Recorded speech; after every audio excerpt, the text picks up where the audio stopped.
ആകാശവാണി. നമസ്കാരം. വാർത്തകൾ വായിക്കുന്നത് ബിന്ദു.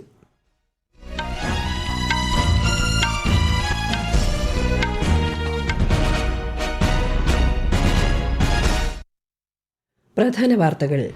പശ്ചിമേഷ്യയിലെ സംഘർഷങ്ങളുടെ പശ്ചാത്തലത്തിൽ ഗൾഫ് മേഖലയിലെ ഇന്ത്യൻ നാവികരും കപ്പലുകളും സുരക്ഷിതരാണെന്ന് കേന്ദ്ര സർക്കാർ. കേരളം ഉൾപ്പെടെയുള്ള സ്ഥലങ്ങളിലെ നിയമസഭാ തെരഞ്ഞെടുപ്പിനും 6 സംസ്ഥാനങ്ങളിലെ ഉപതെരഞ്ഞെടുപ്പുകൾക്കുമായി നിരീക്ഷകരെ വിന്യസിച്ച് കേന്ദ്ര തെരഞ്ഞെടുപ്പ് കമ്മീഷൻ. കേരളം തെരഞ്ഞെടുപ്പ് ചൂടിലേക്ക്. നിയമസഭാ തെരഞ്ഞെടുപ്പിനുള്ള ആദ്യഘട്ട സ്ഥാനാർത്ഥി പട്ടിക പുറത്തിറക്കി കോൺഗ്രസും മുസ്ലിം ലീഗും. ഹൈബി ഈഡനും ഡീൻ കുര്യാക്കോസും ഉൾപ്പെടെയുള്ള 8 പ്രതിപക്ഷ എംപിമാരുടെ സസ്പെൻഷൻ ലോക്സഭ പിൻവലിച്ചു. അഫ്ഗാനിസ്ഥാനിൽ കാബൂളിലെ ആശുപത്രിയിൽ പാകിസ്ഥാൻ നടത്തിയ വ്യോമ ആക്രമണത്തെ അപലപിച്ച് India. Orleans Masters super badminton ടൂർണമെന്റിന് ഫ്രാൻസിൽ തുടക്കമായി. ഇന്ത്യയുടെ കിഡംബി ശ്രീകാന്തും ആയുഷ് ഷെട്ടിയും തൻവി ശർമ്മയും നാളെ ഇറങ്ങും. വാർത്തകൾ വിശദമായി. ഗൾഫ് മേഖലയിലെ ഇന്ത്യൻ നാവികരും കപ്പലുകളും സുരക്ഷിതരാണെന്ന് കേന്ദ്ര സർക്കാർ. പശ്ചിമേഷ്യയിലെ സമീപകാല സംഭവ വികാസങ്ങൾ വിശദീകരിച്ച് ന്യൂഡൽഹിയിൽ അന്തർ മന്ത്രാലയ തല വാർത്താ സമ്മേളനത്തിൽ വിവിധ വകുപ്പ് സെക്രട്ടറിമാർ പങ്കെടുത്തു. വിശദാംശങ്ങളിലേക്ക്.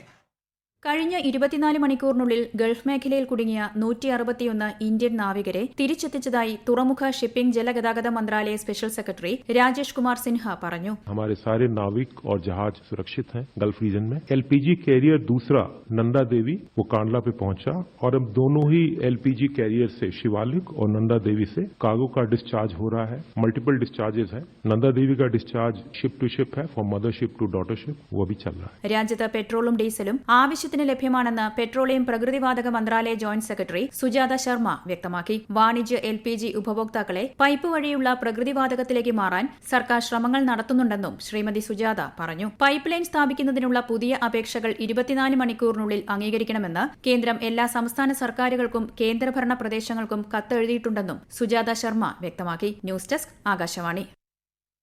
പശ്ചിമേഷ്യയിൽ സംഘർഷം രൂക്ഷം. ഇറാഖ് തലസ്ഥാനമായ ബാഗ്ദാദിലും ഖത്തർ തലസ്ഥാനമായ ദോഹയിലും വ്യോമാക്രമണങ്ങൾ നടന്നു. അമേരിക്ക, ഇസ്രായേൽ, ഇറാൻ എന്നീ രാജ്യങ്ങൾ ഉൾപ്പെടുന്ന പശ്ചിമേഷ്യൻ സംഘർഷം ശക്തമാകുന്നതിന്റെ സൂചനയാണിത്. ബാഗ്ദാദിലെ അതിസുരക്ഷാ പ്രദേശത്തുള്ള US എംബസിക്ക് നേരെ ഡ്രോൺ, റോക്കറ്റ് ആക്രമണങ്ങൾ ഉണ്ടായതായും വ്യോമ പ്രതിരോധ സംവിധാനങ്ങൾ ഉപയോഗിച്ച് ഒന്നിലധികം തവണ ആക്രമണത്തെ നേരിട്ടതായും ഇറാഖി അധികൃതർ വ്യക്തമാക്കി. ദോഹയും UAEയും അതീവ ജാഗ്രതയിലാണ്. നിയമസഭാ തെരഞ്ഞെടുപ്പ് വിജ്ഞാപനം പുറപ്പെടുവിച്ച അസം, കേരള, പുതുച്ചേരി എന്നിവിടങ്ങളിൽ നാമനിർദ്ദേശ പത്രികാ സമർപ്പണം ആരംഭിച്ചു. ഈ മാസം 23 വരെയാണ് പത്രിക സമർപ്പിക്കാനുള്ള സമയപരിധി. 24-നാണ് പത്രികകളുടെ സൂക്ഷ്മ പരിശോധന. 26 വരെയാണ് പത്രിക പിൻവലിക്കാൻ സമയം അനുവദിച്ചിരിക്കുന്നത്. ഏപ്രിൽ 9-നാണ് വോട്ടെടുപ്പ്. വോട്ടെണ്ണൽ മെയ് 4-ന് നടക്കും. കേരളത്തിൽ സ്ഥാനാർത്ഥി പ്രഖ്യാപനം പൂർത്തിയായ മണ്ഡലങ്ങളിൽ രാഷ്ട്രീയ പാർട്ടികൾ പ്രചാരണം സജീവമാക്കിയിട്ടുണ്ട്.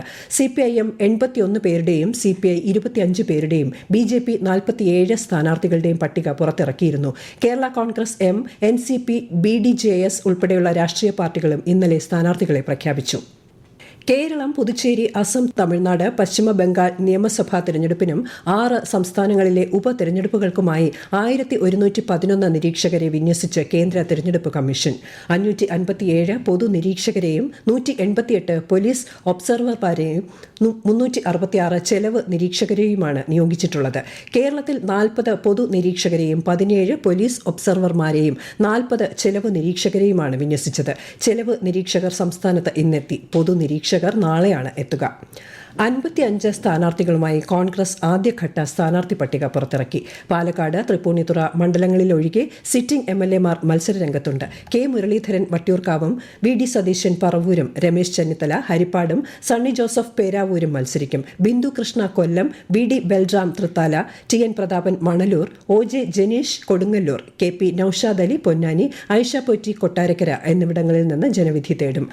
IC ബാലകൃഷ്ണൻ സുൽത്താൻ ബത്തേരിയിൽ നിന്നും, K Jayant Kozhikode നോർത്തിലും, T Siddique കൽപ്പറ്റയിലും, AP Anilkumar വണ്ടൂരും, Aryadan Shoukath നിലമ്പൂരും മത്സരിക്കും. അൻവർ സാദത്ത് ആലുവ, ഉമാ തോമസ് തൃക്കാക്കര, മാത്യു കുഴൽനാടൻ മൂവാറ്റുപുഴ, തിരുവഞ്ചൂർ രാധാകൃഷ്ണൻ കോട്ടയം, ചാണ്ടി ഉമ്മൻ പുതുപ്പള്ളി, PC വിഷ്ണുനാഥ് കുണ്ടറ, M വിൻസെന്റ് കോവളം, ജ്യോതികുമാർ ചാമക്കാല പത്തനാപുരം, രമേശ് പിഷാരടി പാലക്കാട് എന്നിവിടങ്ങളിലും മത്സരരംഗത്തുണ്ട്. നിയമസഭാ തെരഞ്ഞെടുപ്പിലെ മുസ്ലിം ലീഗിന്റെ സ്ഥാനാർത്ഥി പട്ടിക പ്രഖ്യാപിച്ചു. 25 സ്ഥാനാർത്ഥികളുടെ പട്ടികയാണ് പ്രഖ്യാപിച്ചത്. മുസ്ലിം ലീഗ് സംസ്ഥാന പ്രസിഡന്റ് പാണക്കാട് സാദിഖ് അലി ശിഹാബ് തങ്ങളാണ് പട്ടിക പ്രഖ്യാപിച്ചത്. PK കുഞ്ഞാലിക്കുട്ടി മലപ്പുറത്തും, KM ഷാജി വേങ്ങരയിലും, പെരിന്തൽമണ്ണ നജീബ് കാന്തപുരവും, ജയന്തി രാജൻ കൂത്തുപറമ്പിലും ജനവിധി തേടും. Mankada Manjalamkuzhi Ali, Mannarkkad N Shamsuddin, Eranad PK Basheer, Perambra Fathima Thahiliya, Koduvally PK Firos, Kozhikode south Faisal Babu എന്നിവർ മത്സരിക്കും. പുനലൂർ, ചേലക്കര മണ്ഡലങ്ങളിലെ സ്ഥാനാർത്ഥികളെ ഉടൻ പ്രഖ്യാപിക്കുമെന്നും ശ്രീ സാദിഖ് അലി ശിഹാബ് തങ്ങൾ പറഞ്ഞു. കേരള കോൺഗ്രസും 8 പേരുടെ സ്ഥാനാർത്ഥി പട്ടിക പുറത്തിറക്കി. കടുത്തുരുത്തിയിൽ മോൻസ് ജോസഫും, ഇരിങ്ങാലക്കുടയിൽ തോമസ് ഉണ്ണിയാടനും, തിരുവല്ലയിൽ വർഗീസ് മാമനും ജനവിധി തേടും. NDA ഘടകകക്ഷിയായ 2020 ഇന്ന് തൃപ്പൂണിത്തുറ, ഏറ്റുമാനൂർ തുടങ്ങി വിവിധ മണ്ഡലങ്ങളിലെ സ്ഥാനാർത്ഥികളെ പ്രഖ്യാപിച്ചു. ഈ വാർത്തകൾ ആകാശവാണിയിൽ നിന്ന്. ആകാശവാണി വാർത്തകളും വാർത്താധിഷ്ഠിത പരിപാടികളും all India radio news Thiruvananthapuram YouTube ചാനലിലും all India radio news Thiruvananthapuram Facebook പേജിലും AR News_ തിരുവനന്തപുരം ഇൻസ്റ്റഗ്രാം അക്കൌണ്ടിലും AR News_TVM X ഹാൻഡിലും ലഭ്യമാണ്. നിയമസഭാ തെരഞ്ഞെടുപ്പിന് മുന്നോടിയായി IPS ഉദ്യോഗസ്ഥർക്കുള്ള സ്ഥലം മാറ്റം സംബന്ധിച്ച ഉത്തരവ് കേന്ദ്ര തെരഞ്ഞെടുപ്പ് കമ്മീഷൻ വീണ്ടും പുറത്തിറക്കി. Merin Joseph IPS Kozhikode city police കമ്മീഷണറായി നിയമിതനാകും. Sree Narayanan IPS Thrissur range deputy inspector general of police ആയി തുടരാനും അനുമതി നൽകി. നിയമസഭാ തെരഞ്ഞെടുപ്പുമായി ബന്ധപ്പെട്ട് തിരുവനന്തപുരം ജില്ലയിലെ പ്രവർത്തനങ്ങൾ ഏകോപിപ്പിക്കുന്നതിനായി ജില്ലാ കളക്ടർ അനുകുമാരിയുടെ അധ്യക്ഷതയിൽ നോഡൽ ഓഫീസർമാരുടെ അവലോകന യോഗം ചേർന്നു. കളക്ടറേറ്റ് കോൺഫറൻസ് ഹാളിൽ ചേർന്ന യോഗത്തിൽ തെരഞ്ഞെടുപ്പിന്റെ മുഖ്യ ചുമതലകൾ നിർവഹിക്കുന്ന നോഡൽ ഓഫീസർമാർ പങ്കെടുത്തു. വിശദാംശങ്ങളുമായി ആകാശവാണി തിരുവനന്തപുരം ജില്ലാ പ്രതിനിധി രജു കോലിയക്കോട്.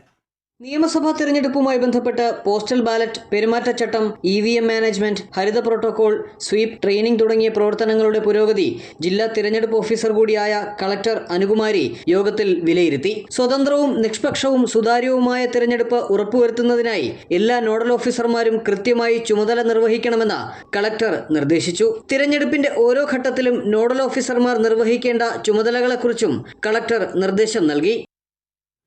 പശ്ചിമ ബംഗാളിലെ 19 മുതിർന്ന പോലീസ് ഉദ്യോഗസ്ഥരെ അടിയന്തരമായി സ്ഥലം മാറ്റാൻ തെരഞ്ഞെടുപ്പ് കമ്മീഷൻ ഇന്ന് ഉത്തരവിട്ടു. പശ്ചിമ ബംഗാൾ DGP ഉൾപ്പെടെ 4 മുതിർന്ന IPS ഉദ്യോഗസ്ഥരെ കമ്മീഷൻ ഇന്നലെ സ്ഥലം മാറ്റിയിട്ടുണ്ട്. പാർലമെന്റിന്റെ ഇരുസഭകളിലും നടപടിക്രമങ്ങൾ പുരോഗമിക്കുന്നു. ധനവിനിയോഗ ബില്ലിന്മേലുള്ള ചർച്ചകൾ രാജ്യസഭയിൽ ഇന്നും തുടർന്നു. ഗ്രാമവികസന മന്ത്രാലയത്തിന്റെ പ്രവർത്തനം സംബന്ധിച്ച ചർച്ചകൾക്ക് കേന്ദ്രമന്ത്രി ശിവരാജ് സിംഗ് ചൌഹാൻ രാജ്യസഭയിൽ മറുപടി നൽകി. റെയിൽവേ മന്ത്രാലയത്തിന്റെ നിയന്ത്രണത്തിലുള്ള ധന അഭ്യർത്ഥനകളിൽ ലോക്സഭയിൽ ഇന്ന് ചർച്ച നടന്നു. ഹൈബി ഈഡനും ഡീൻ കുര്യാക്കോസും ഉൾപ്പെടെയുള്ള 8 പ്രതിപക്ഷ MPമാരുടെ സസ്പെൻഷൻ ലോക്സഭ പിൻവലിച്ചു.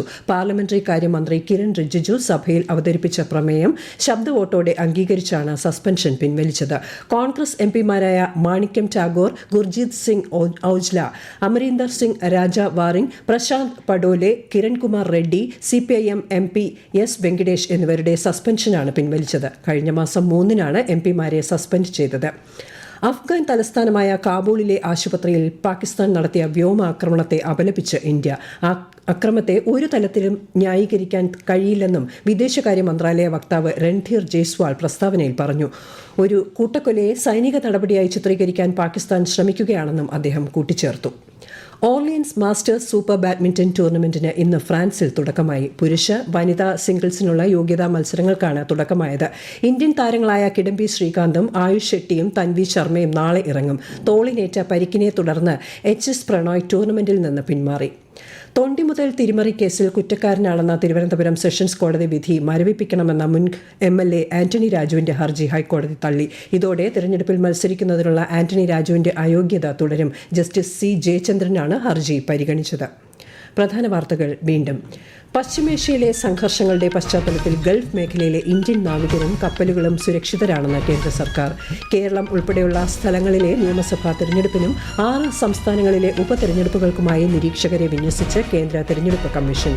കേരളം തെരഞ്ഞെടുപ്പ് ചൂടിലേക്ക്. നിയമസഭാ തെരഞ്ഞെടുപ്പിനുള്ള ആദ്യഘട്ട സ്ഥാനാർത്ഥി പട്ടിക പുറത്തിറക്കി കോൺഗ്രസും മുസ്ലിം ലീഗും. ഹൈബി ഈഡനും ഡീൻ കുര്യാക്കോസും ഉൾപ്പെടെയുള്ള 8 പ്രതിപക്ഷ MPമാരുടെ സസ്പെൻഷൻ ലോക്സഭ പിൻവലിച്ചു. അഫ്ഗാനിസ്ഥാനിൽ കാബൂളിലെ ആശുപത്രിയിൽ പാകിസ്ഥാൻ നടത്തിയ വ്യോമാക്രമണത്തെ അപലപിച്ച് India. Orleans Masters super badminton ടൂർണമെന്റിന് ഫ്രാൻസിൽ തുടക്കമായി. ഇന്ത്യയുടെ കിഡംബി ശ്രീകാന്തും ആയുഷ് ഷെട്ടിയും തൻവി ശർമ്മയും നാളെ ഇറങ്ങും. വാർത്തകൾ കഴിഞ്ഞു. അടുത്ത വാർത്താ പ്രക്ഷേപണം 8:35. ആകാശവാണി.